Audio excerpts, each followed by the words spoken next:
ladies and gentlemen.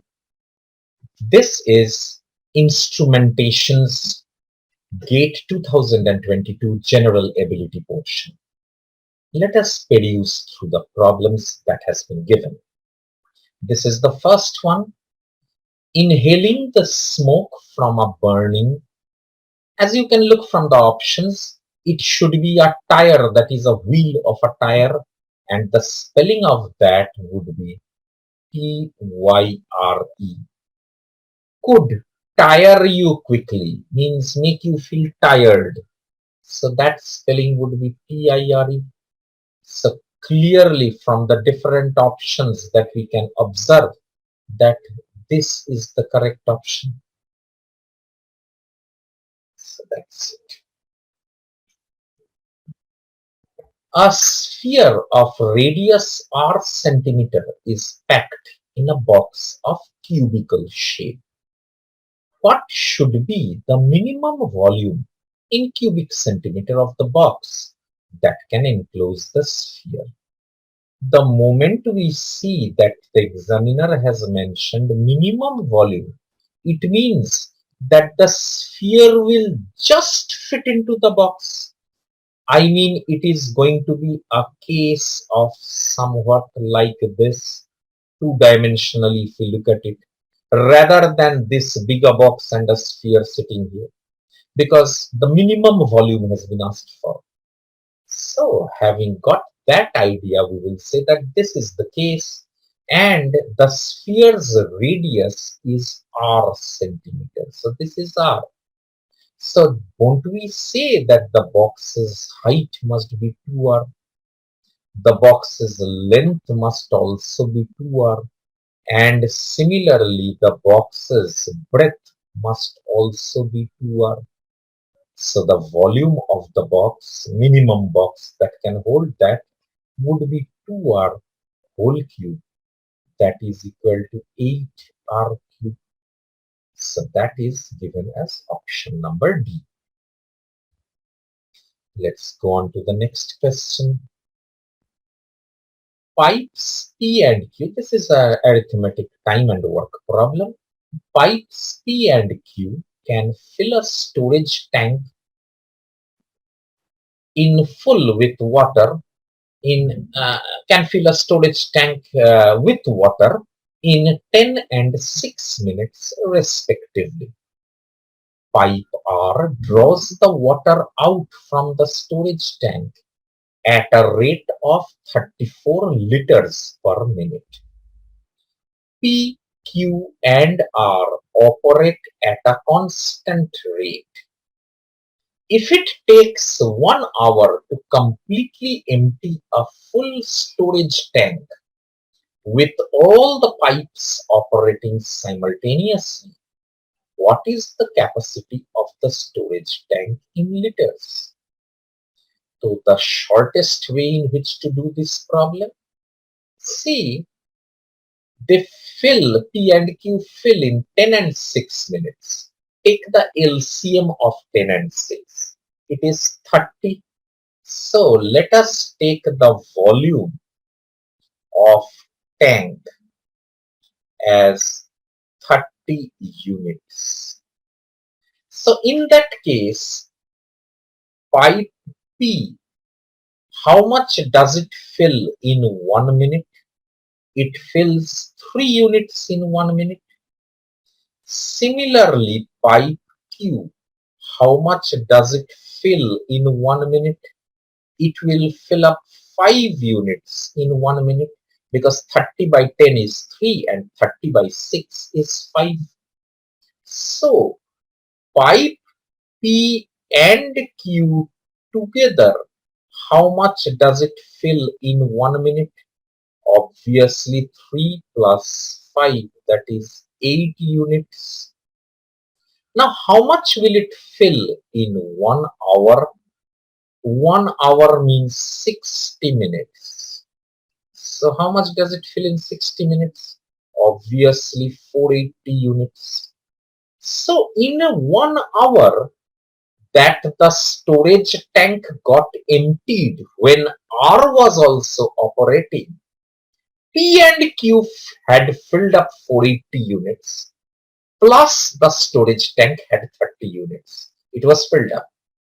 So pipe R must have emptied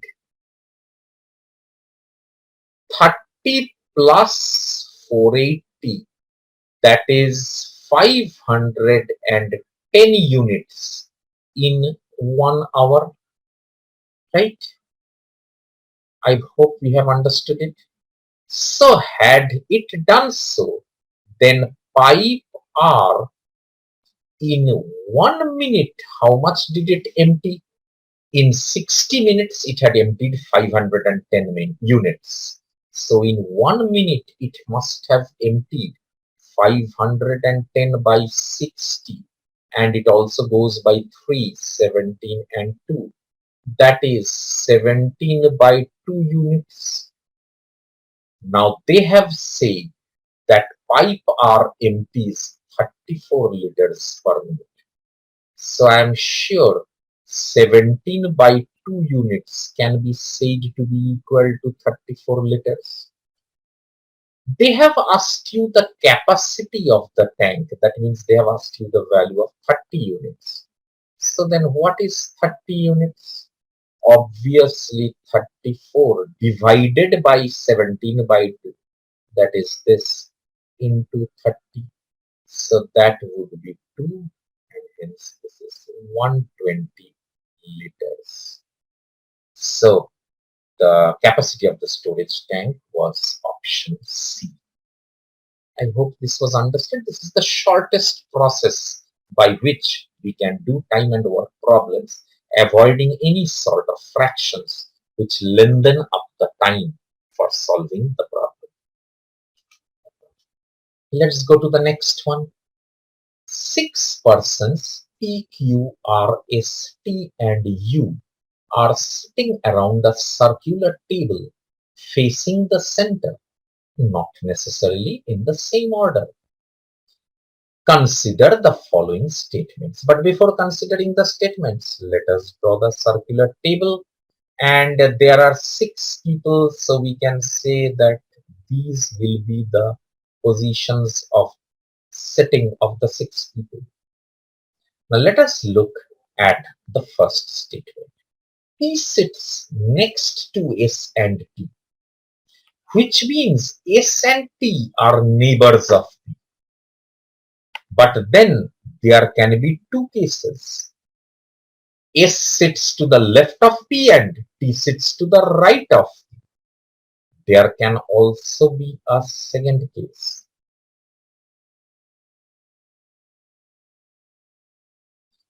where P is here, T sits to the left of P and S sits to the right of P. Both of them can be possible. So this statement is done away with. Next, Q sits diametrically opposite to P. So in both the cases, I can say the position of Q is this. Next, and this is done away with. Next, the shortest distance between S and R is equal to the shortest distance between T and U. Now, see, suppose R were here and U were here. We can very well say that the distance between S and R and the distance between T and U were the same. However, had U been sitting here and accordingly R had been sitting here, then also we could have said the distance, shortest distance between S and R would be equal to the shortest distance between U and T. So in this case, we can say that both of these can be true here. Similarly, in this case, S and R is here and T and U, the distances are the same, shortest distance. And likewise, had U been sitting here and R been sitting here, then also the same distance would have been applicable. It would have been equal. So this also has been fulfilled.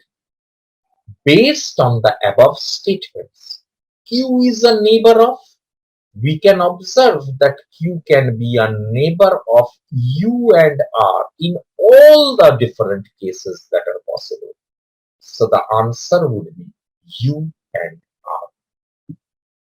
I hope we have got this. Next. A building has several rooms and doors as shown in the top view of the building as given below. So this is the cross-sectional view, a plan of a building. As you know, plans of buildings are done. This is exactly like that. The doors are closed initially, and the doors, they have been marked. As you can see, these 4 doors are there. What is the minimum number of doors that need to be opened in order to go from the point P to the point Q? Now, this is quite easy. See, you open this door, walk in. You open this door, walk in. Now, no doors are needed. You directly reach. This is the minimum bare necessity that you will have to do to reach Q. So the answer would be 2 doors need to be opened. This was pretty simple. Let's go on to the next one. This is a critical reasoning question. Critical reasoning, is dependent on your vocabulary knowledge and also upon how good your understanding power is.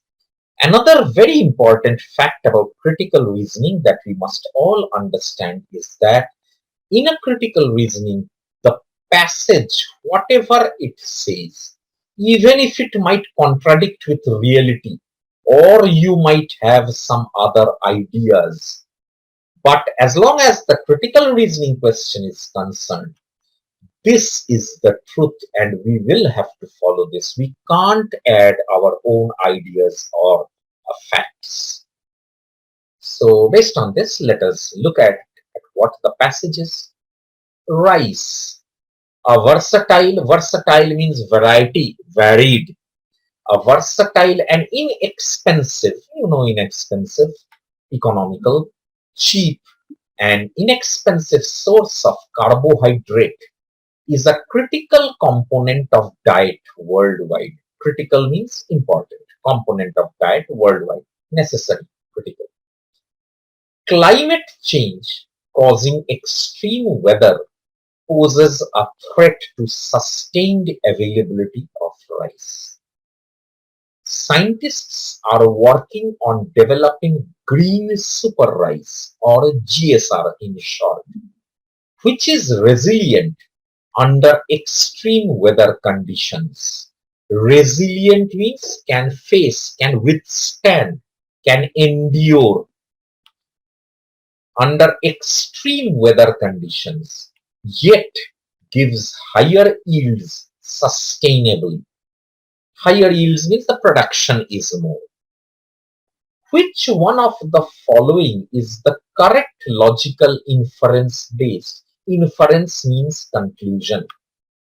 Based on the information given in the above passage.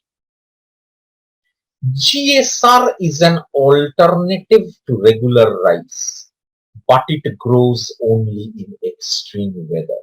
This is absolutely wrong. They have never said it grows only in extreme weather.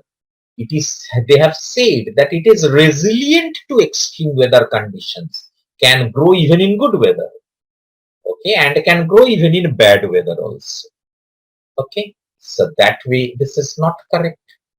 Next, GSR may be used in future in response to adverse effects of climate change.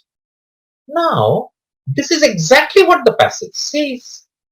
Because climate change causing extreme weather conditions poses a threat to sustained availability of normal rice. So scientists are trying to develop green super rice, right? So this is our correct statement, correct inference or conclusion. In the exam, once you reach the correct conclusion, you may not look at the others because that would be a waste of time. Only one answer would be correct. But here, this is a practice session, so let us look at the other two also. GSR grows in an extreme weather, but the quantity of produce is lesser than regular rice. Now this part, second part, is entirely wrong. It has nowhere been said that its production is lesser than regular rice, right? On the contrary, it gives higher yields sustainably. Next, regular rice will continue to provide good yields even in extreme weather. Naturally, had this been correct, then there was no necessity of green super rice, right?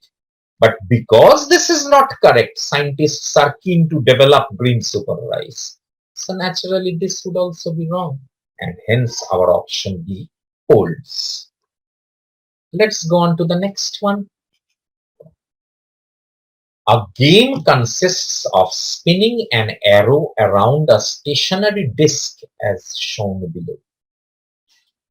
When the arrow comes to rest, there are 8 equally likely outcomes. It would come to rest in any one of the sectors numbered 1 to 8 as shown in the diagram. 2 such discs are used in a game where their arrows are independently spun, so no connection with each other. What is the probability that the sum of the numbers on the resulting sectors upon spinning the 2 discs is equal to 8 after the arrows come to a rest? I hope we have understood the problem. Now, in each of the discs, first of all, what is probability? Probability is a ratio of the favorable outcomes of an event to the total possible number of outcomes of that event. Total possible outcomes, you also can say it as sample space. So probability is nothing but a ratio of these two, right? So first let us find out the total possible outcomes. So while trying to find that out, let us understand that in this first disk, the arrow after being spun could have stopped at any one of the 8 sectors. So I can say that the number of possibilities of the arrow showing a sector can be given by 8C1. Similarly, in this second disk, the arrow, and mind it, the arrows are spun independently, so no connection with each other. So this arrow could have stopped at any one of the 8 sectors. So the number of ways that I can, choose a sector where the arrow stops would also be given by 8C1. So then if both of these cases are taken together, so in that case, what is the total possible cases? Rule of multiplication, that is 8C1 into 8C1, which is 8 into 8, which is 64. So that is the total outcome. Now let us go ahead for the favorable outcome. So what is the favorable outcome? Whatever is the number showed here in this disk and whatever is the number showed in the second disk, their summation should be coming out to 8. What can be the combinations? See, 1 and 7, 2 and 6, 3 and 5, 4 and 4, 5 and 3. Mind it, the first one showing 3, second one showing 5, and the first one showing 5 and second one showing 3 are two different cases. 6 and 2, and of course 7 and 1. These are the only cases where the summation can be 8. How many such cases are there? 1, 2, 3, 4, 5, 6 and 7. So the number of favorable outcomes are 7. So we will say that the probability will be a ratio of the favorable to the total number of outcomes, and is given by option number D. Let us go on to the next one. This was a very good sum. Consider the following inequalities. Inequality number 1, 3p minus q is less than 4, and inequality number 2, 3q minus p is less than 12. Which of the following expressions below satisfy the above two inequalities? How to do this? Very simple. Just add them up. So 3p minus q is less than 4, and 3q minus p is less than 12. If you add them up, so it becomes 2p plus 2q is less than 16, and hence p plus q is less than 8. So this will satisfy both of them, and you see it's shown by option number A. This was a very simple sum.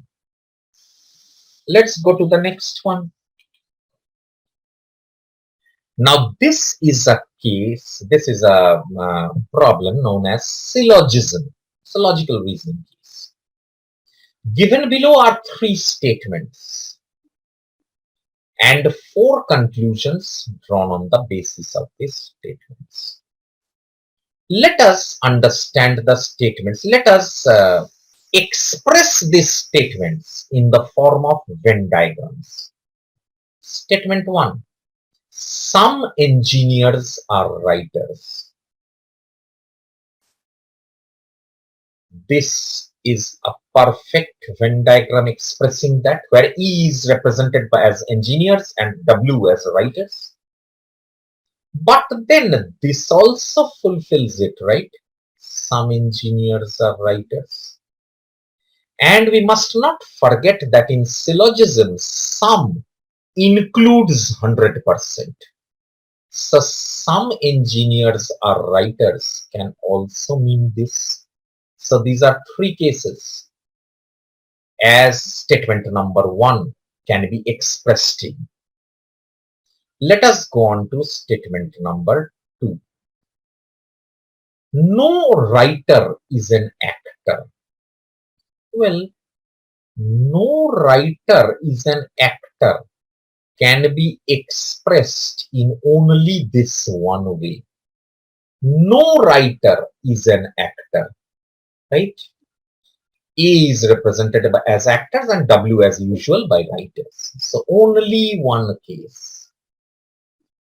Let us depict statement 3 as Venn diagrams. All actors are engineers. See, all actors are engineers. Absolutely can be expressed. And all actors are engineers can also be represented by this, but with no other thing else. Only these two expressions can follow. I hope we have understood. Now let us look at the conclusion 1. Some writers are engineers. Now writers and engineers are compared in statement 1. Let us look. Some writers are engineers, perfectly true, because some can be 100%.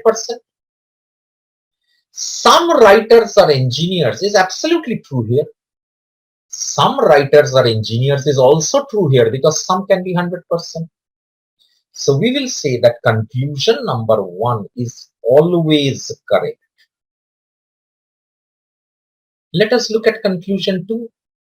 All engineers are actors. Now, engineers and actors are compared in statement 3. So let us look here. All engineers are actors. We can clearly see that this is not correct. All engineers are not actors. So once we get one incorrect case, we don't have to look whether the others are correct or not. One incorrect means we can comment that this conclusion is not correct.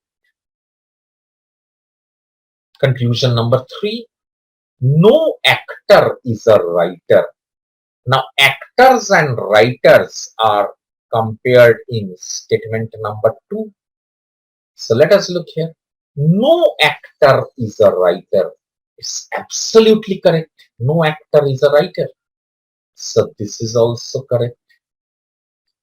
Let us look at conclusion number 4. Some actors are writers. So actors and writers are compared in statement number 2. Actors and writers. So we see some actors are writers. Some can never be 0%. So naturally this is incorrect. So which one of the following options can be logically inferred? It will be conclusion 1 and 3. Let us see whether there is that option. Yes, it is in option C.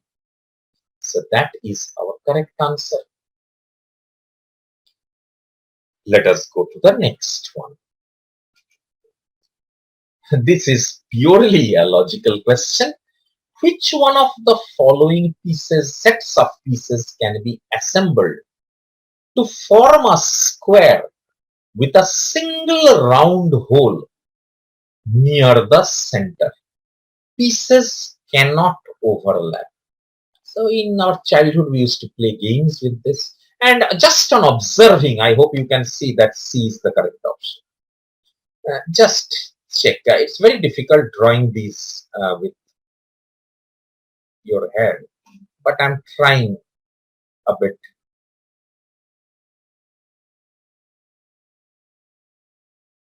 So see, this is this first one, E. Let us mark it E. Now let us take this B.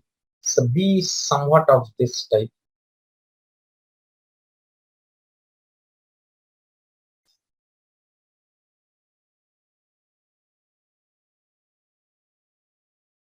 See, this is B, like this.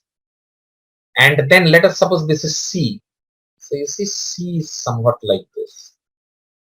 See, the exact shape of C comes in. Right, and this is the hole. So obviously, just on observation, we can understand that C is the correct answer. Interesting question. Let's go to the next. We have ended. So these are all the 10 questions. I hope I have made them clear before you. Thank you.